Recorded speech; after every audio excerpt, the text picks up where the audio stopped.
Welcome to Focus on the Five, conversations with Baldwin County business leaders and entrepreneurs, brought to you by Josh Knoll of Gulf Coast Financial Advisors.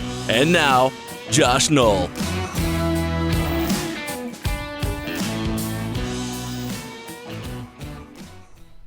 And now, ladies and gentlemen, Josh Knoll! Yeah, see how that goes. That's how you get ready for this thing.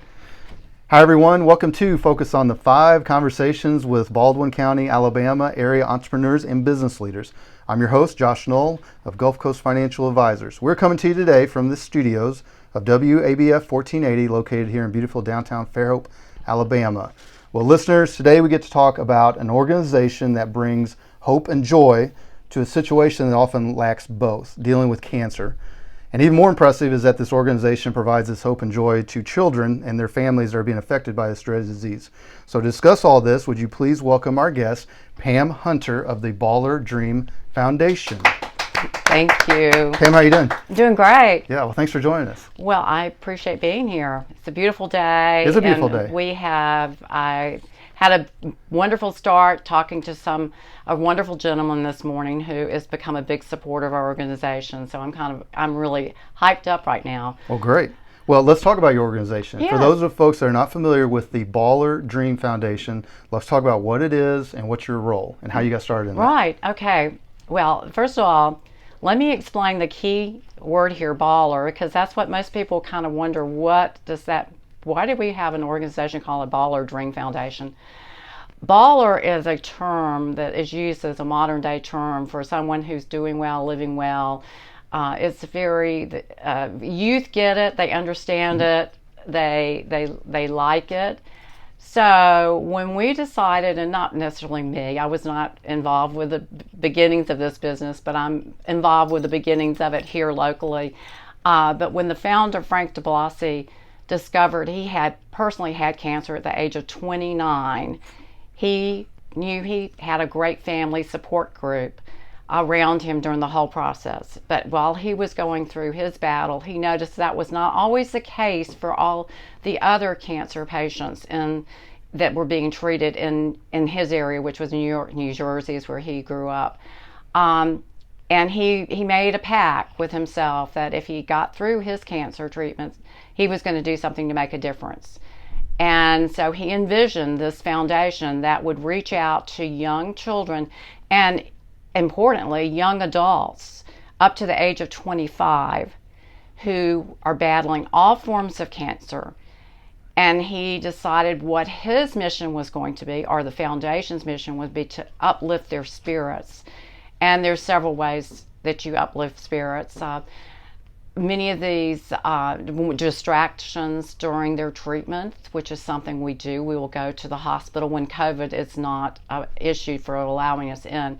We'll go into the hospitals and work with the ballers, not patients, because we call them ballers, as they're having their chemotherapy treatments. We'll bring all kinds of games and activities to play with them. We'll make slime. We'll do art therapy. And that outreach is very, very important to us.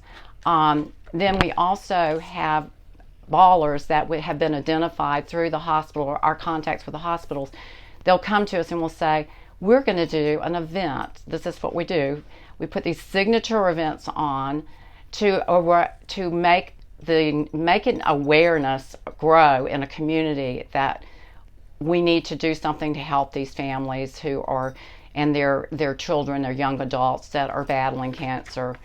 And we do these events at venues, like we're going to be doing coming up in February. We have a throne, and we've had usually 1 to 2 ballers who have been selected by the hospital. And we have gotten to know them extremely well. Frank will probably do about 3 personal visits. Now, this is the founder, and it doesn't matter if they're here in the Gulf Coast or if they're in our other states that we're in. Mm-hmm. He personally gets to know these. They're like his family. They become his family. And he's also getting to know fun facts about them, some things, so he can roast them at the event. So imagine they're sitting on a throne, Frank's sitting next to them, he's got a microphone, they have a microphone, and there's this wonderful conversation going on that is fun. It's it's heartwarming conversation, and everybody can watch to see, wow, look at this. This is a cancer patient, baller, warrior, how strong they are, how they have just, yet they've got that innocence still about them that is so special. It warms the audience's heart. So that's one of the ways we raise money to do these type of events, to provide the services to the hospital, to provide a special experience for that baller. Because at the end of our program, we're going to surprise them with something amazing, a major gift or an experience that Frank, and he won't tell me, has individually decided that he wants to give them. And it's based on his interviews he's had with the baller previously. So he learns, we have a little girl that, in fact, I was meeting with her grandfather today, and she was one of our last ballers, and she loves to travel. And so Frank is going to be planning a trip to Washington, D.C. for her family, and they'll be there 3 or 4 days or so, and it'll be first class, and she's going to have this wonderful memory to take with her the rest of her life. There was a little boy from Daphne at that same event.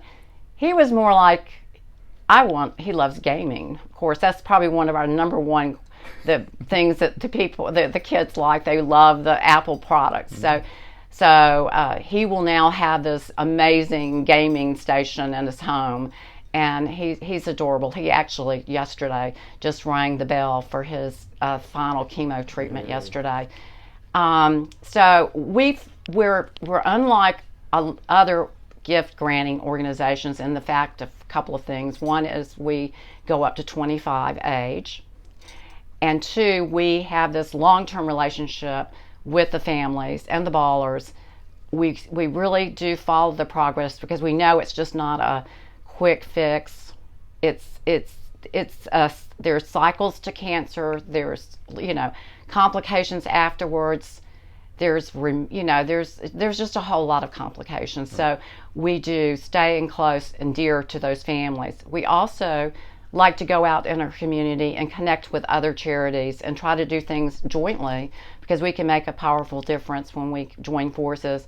We also can refer among our other organizations that are maybe offering other kinds of services to these families that they need. We do some financial assistance in ways like we give out gas cards. We'll go and buy gas cards because they're running back and forth to their treatments, and these gas cards are well used in this case. We've done some assistance to them for housing, food, helped a little girl get an apartment on her own.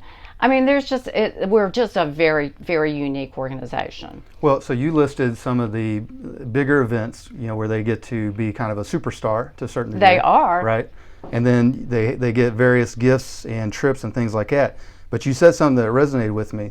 So the relationship actually will start when they're maybe in the middle of treatment, maybe get started in treatment. Yes. Okay. Yes. And I'll give a good example. We had a little girl who now is 13, and she was identified to us during her treatment. And so it depends on when the hospital identifies them to us, okay? But usually it is during the treatment. And so in her case, the gift she was given was an above-ground swimming pool. And the story is that after she would go for her chemo treatments, first thing she did when she got home was jump in that swimming pool. And she will tell you it was just kind of like took that stress off of her to be able to do something like that. Right. And she's now in remission, and and she's 13 years old, and they're all adorable. And I wish every story had a happy ending. Unfortunately, we have 8 ballers so far that we've honored here locally, and that's been since I think Frank came in the market in 2019 was when he discovered our lovely area, and that's a story I can tell you about too. That's just a great story. So we've had 4 boys and 4 girls.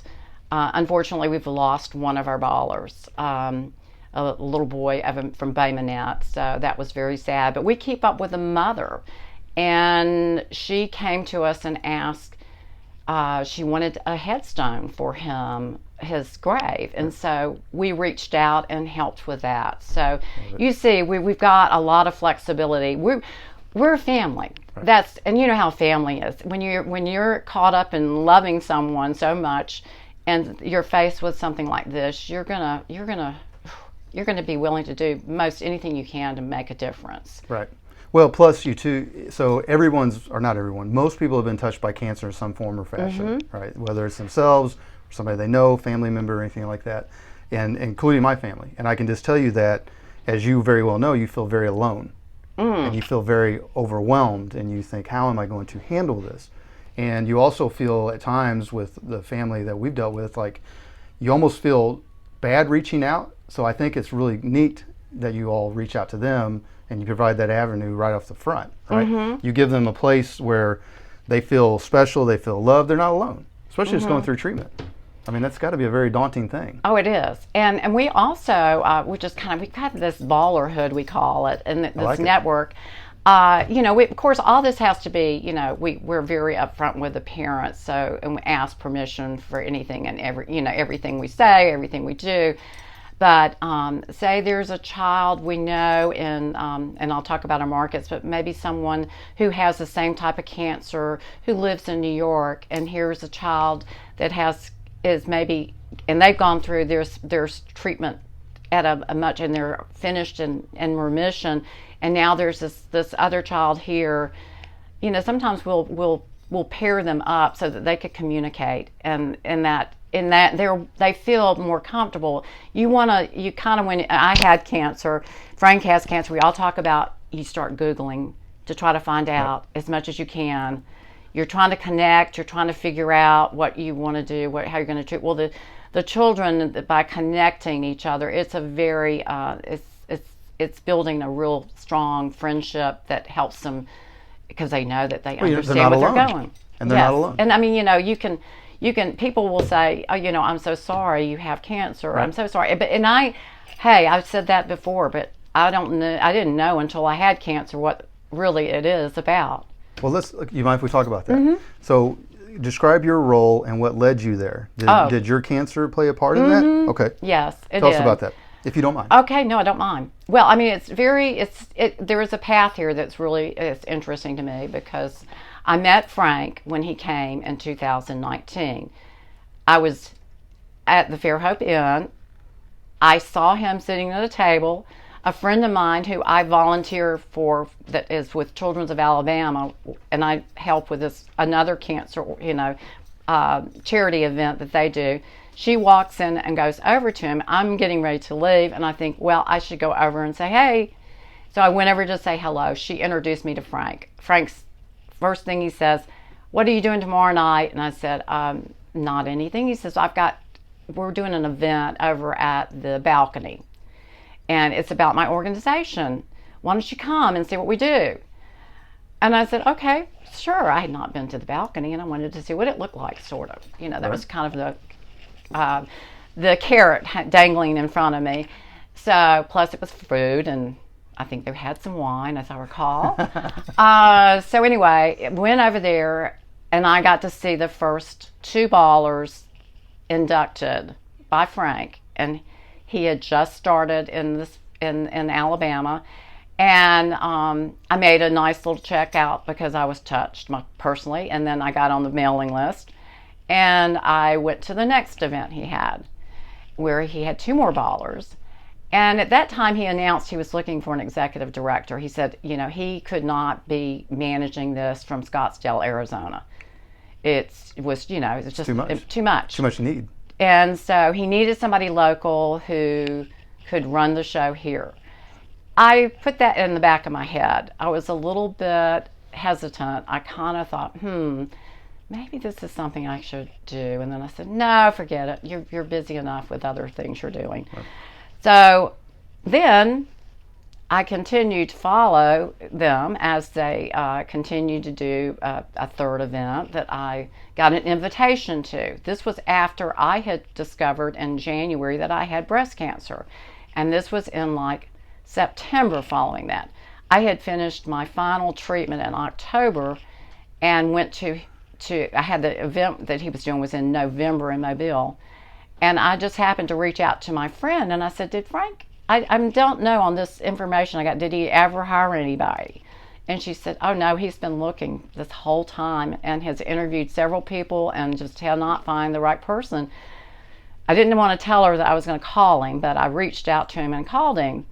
And he knew that I had cancer and had gotten, and so we had a conversation. And he said, hey, will you, let's meet for coffee when I'm in town next week. So over a cup of coffee, we said, yeah. Kind of makes sense. Let's do this. Well, what's your role? What are you tasked with doing? I love it. Oh, I can tell. It's like, okay. I love that you love it. My background is business. Okay. I have never done anything like what I'm doing now. But everything I've done in my past prepared you for this. It's prepared me for this. Love it. It's just a different path. In business, I was in business development and corporate finance. Okay, so I called on people for loans and providing financing. That was what I did. But it was a relationship business, and I called on intermediaries, built that network. So that was a real strong point from my background. Then I did years of charity work. It was something instilled into me as a child. My mother and father were both big at it. So I didn't think there was any other thing I didn't think it was a question if you did it. It was part of your life, you know. So I'm in charge of it. It's like a startup for me. We had done a couple of events. He had done a couple of events, but there was not a network going on here. There was no, we didn't have any money coming in from foundations or grants or anything like that. So that is what I'm in charge of. I'm in charge of finding donors, finding sponsors for events, planning the events. I've gone a little bit too far in one event I did. I even made truffles that were baller dream color truffles for an event. I love it. I'm involved with meeting with the families, going over to the hospital, raising money to bring coloring books and coloring supplies, and we do about four major. This is what we've decided. Frank and I have decided to do about one big event every quarter because our market is fairly large.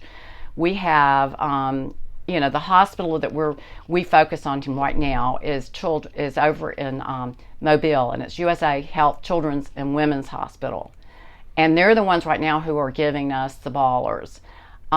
We will be branching out to other hospitals that are also treating families from our area.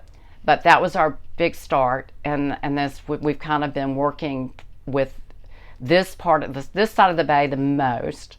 Now I'm expanding over to Mobile since I've had a year to really kind of connect here, and we're going to be doing another function after this one coming up in February, and we'll be doing in Mobile. Mm-hmm. So it's a startup almost, and I love it. I don't have anybody's shoes to fill but my own. Right.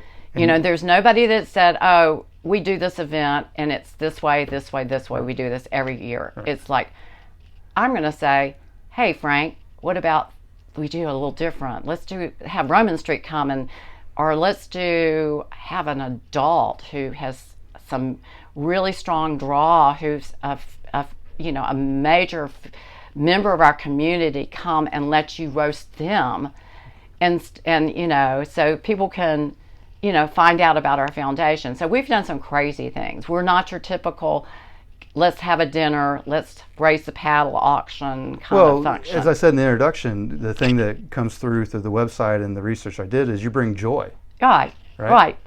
And we truly do. People have fun when they come, and it does make the ballers feel wonderful. It's a smile goes a long way. It does, and the families feel wonderful. So now I'll tell you, since you need to know this part. How did Frank get to this market? This is the crazy part of it. Before we dive into that, let me do a quick break for station identification. Okay. For those of you just joining us here on WABF 1480, this is Focus on the Five, conversations with Baldwin County, Alabama entrepreneurs and business leaders. I'm your host, Josh Knoll, and I'm joined by Pam Hunter of the Baller Dream Foundation. All right, so let's pick up back where we were talking. Okay. Mm-hmm. How did it get started? What's the story there? Okay, finding here. Yes. Okay, these are the markets: New York, we're in Arizona, Nevada, California, and 2 years ago we came to Lower Alabama. Okay. Okay. Now, doesn't make sense? This is the only area in the whole Southeast. You would think if you were going to be in a foundation, you would strategically pick a Birmingham Sure. or an Atlanta as your starting point in the Southeast. But Somehow got leapfrogged in here. by chance, Frank had gotten a call from a hospital in New York who had a young man who had been denied by Make-A-Wish because he was too old. They go up to 18, and they asked if possible if Frank could talk to him because he had a very short lead time on, and so Frank called him on the phone, asked him what he wanted to do. He said he wanted to go to see a football game, and it happened to be that his favorite team was the Dallas Cowboys. All right. So Frank made the arrangements and flew the family out, put them in a nice hotel. Frank was there with his brother.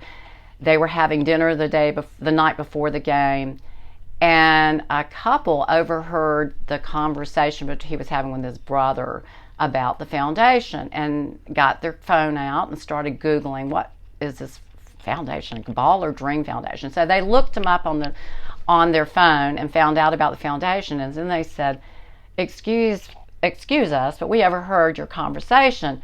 Would you ever consider coming to Alabama? And Frank is Italian, full Italian. He goes, like thinking Cousin Vinny's kind of thing, why would I come to Alabama? And they Right. said, Not picturing this. no, Right. no. So they said, oh, you don't understand. They said, no, it's a beautiful area, and there's a hospital across the bay from where we live. And the people there, it's just a wonderful community. You need to check it out. So Frank said, I will, thank you. And he got home, he started doing some research, and then he made a plane trip here about 2 weeks later and stayed at the Grand Hotel, and then he stayed over at the Battle House, checked it out, and he said it was so random to him that he was there, but he fell in love with the area. So the next thing he did was he contacted the hospital and said, would you consider what I do? We've worked with these other hospitals, and this is what we do. And they're like, of course we would love for you to come. Sure. They kind of feel a little bit, they're a smaller hospital and they're larger children's hospitals, but this one is very strong to our community that we have this access to treatments for cancer here in our area.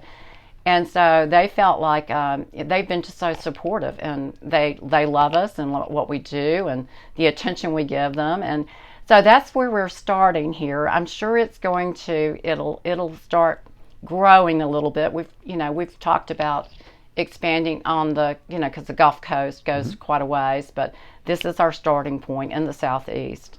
Well, sadly, there's a need for this everywhere. It is. Right. There's no lack of ballers, unfortunately. Right. Well, and I know there's someone, or maybe multiple people listening to this right now and thinking, that sounds wonderful. How do they help? How does the regular person there's so many dive ways, in and help? There are so many ways you can help, and it's not a matter of what dollar amount you help.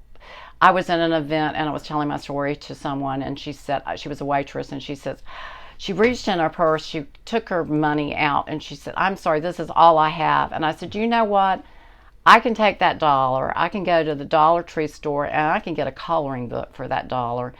And that coloring book is going to keep someone entertained while they're getting either in the hospital or getting their chemotherapy treatment, and it means so much. So there's those ways. There's also, we're looking for volunteers to help us. When the hospital opens up again and allows us to go in, we look for volunteers to go and help. Keep the pay. Hold on a second. So people can actually volunteer. Volunteer. They can come in. Hospital allows them, obviously, with parents' permission. Right. And they're able to connect with the ballers. That's incredible. Yeah. I mean, that is a big thing. It's How unfortunate. many tears are shed. It's unfortunate that COVID has, caused that. Obviously. But the doing these drives like I do, like with the coloring books and collecting colors, and that's one way. We also have what we call our champions programs, and our champions programs are where we're out there calling on businesses, employees, people that will go out and help me spread the word, introduce me to people that I wouldn't know. Maybe you work for a large company, and through that you help connect me so I can talk to the possible sponsor for a program, coming up, or someone who has a lot of corporations, they're very giving. One of the things we'll do this year is we're going to have during September, which is Pediatric Cancer Month, we're reaching out to local restaurants and other establishments. Will you please consider doing a donation this month? Or maybe you have a special drink you make, and for every one of those drinks you'll donate $1 back to our foundation. So that's something new we're going to start. So I really have flexibility. If there's a way somebody wants to invite me to their church group to talk, I'll bring coffee and bagels, or these book clubs you hear about that the ladies love. They would love to meet Frank because he's quite charming, and we'll come and talk about what we're doing. And I think when people hear, they want to definitely get involved in some way. They want to just come to our event. That's fine. That is a great way to support us. I mean, obviously, but yes, you can go online and donate. We have a site. I'll give you that information. Well, let's talk about that real quick, because on your site, and I know it's obviously with the kids and the parents' permission, but when people donate their money, it just doesn't go into a black box, and you're not sure where the end result is. You've got the stories right there. Yes, exactly. And you're showing exactly what it's doing. That was one of Frank's main goals. He says, many times you don't know where that dollar's going. You wonder. But you see it when you come to our event. You'll see it. And we show that story and those children. And in fact, when you talk about the box too, this is very important. The events I do here locally, that money stays local to us. It's not going to go in a pot and go to Colorado or some other state. It stays here local. So that's my biggest challenge, is I have to build this as an organization that I want to grow it. I hate the fact that I can grow it because it means there's more ballers, but there are a lot of ballers out there. And if I can go from, like last year we had 4. So we have 8 now, but we had 4 last year in 1 year. So we made a big leap. This year I hope we'll have, double that. Right. So at these events we'll be able to, have at least 8 children or young adults from this area that we will be able to do something similar that we've done for our other ballers. Well, let's talk about your upcoming event, and then let people know how to find you and the organization. So you've got an event coming up at the venue. Yes. Okay. It's February 6th, which is a Sunday. We'll do it in the afternoon. Hopefully the weather will be nice, 2 to 4:30. Typically we'll start out with a reception at the very beginning and some nice food. Of course, if you go to the venue, you know that Tamara's has great food, and we'll have beverages there, some music playing, the band, and you help me with this. I think they call the Dream. We're having a sponsor this time, the Fair Hope magazine, and they're providing. One of the things that we're doing is she's been arranging the band, and it's called Dream. And I've listened to them, and they're very good. So that'll be fun. And then the baller ceremony will start about an hour and a half into the program, and Frank will present our future baller. Can I show this cute picture? She was on the cover of Fair Hope Living's November magazine. And if you can go online and read this story and just look it up on the November issue. It was adopted as a young baby, actually. She had been abandoned at an orphanage, and she's from India. And so and she was born with a visually impaired problem. I mean, she's practically blind. Right. And her parents were connected through a local adoption agency that I was interested to find out about because the world of, let's see, the Children of the World. I didn't know that was here in Fairhope, but they connected her family, her parents who live here in Fairhope, with her. And shortly after her adoption, she ended up having cancer. Okay. So she's in remission right now, but it's a long road still ahead for her.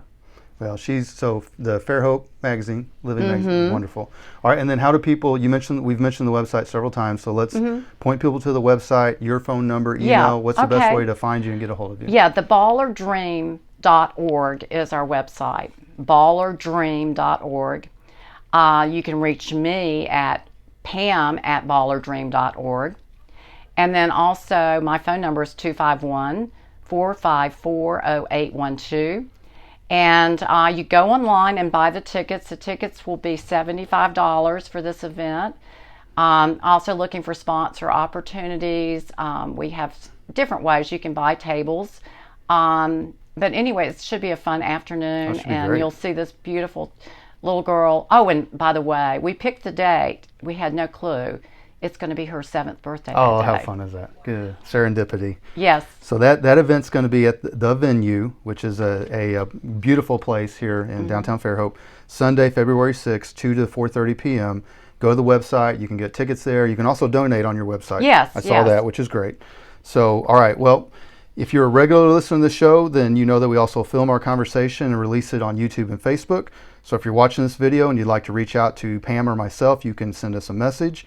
Lastly, if you'd like to spread your message on this show, want to have a conversation like this one, reach out to me or Lori. You'll find our contact info at the end of the show. In closing, I want to thank Pam Hunter of the Baller Dream Foundation for joining us today. You did a great job. Thank you. It's a great story. Also, many thanks to our producer, Lori DeBose, and to all of you out there that are listening. I'm Josh Knoll, Gulf Coast Financial Advisors, and this has been Focus on the 5. Thank you and have a great day. All right. Good job. I like that. Thank you for listening to Focus on the 5. If you are interested in learning more about Josh Knoll and Gulf Coast Financial Advisors, you can find us at gulfcoastfa.com, call 251-327-2124, email josh.knoll@gulfcoastfa.com, or message us on Facebook. Advisory services offered through Prime Capital Investment Advisors, LLC, PCIA, a federally registered investment advisor. PCIA, doing business as Prime Capital Wealth Management, and Qualified Plan Advisors. PCIA and Gulf Coast Financial Advisors are not affiliated. All information presented is for educational purposes only and is not an offer or solicitation for the sale or purchase of any securities.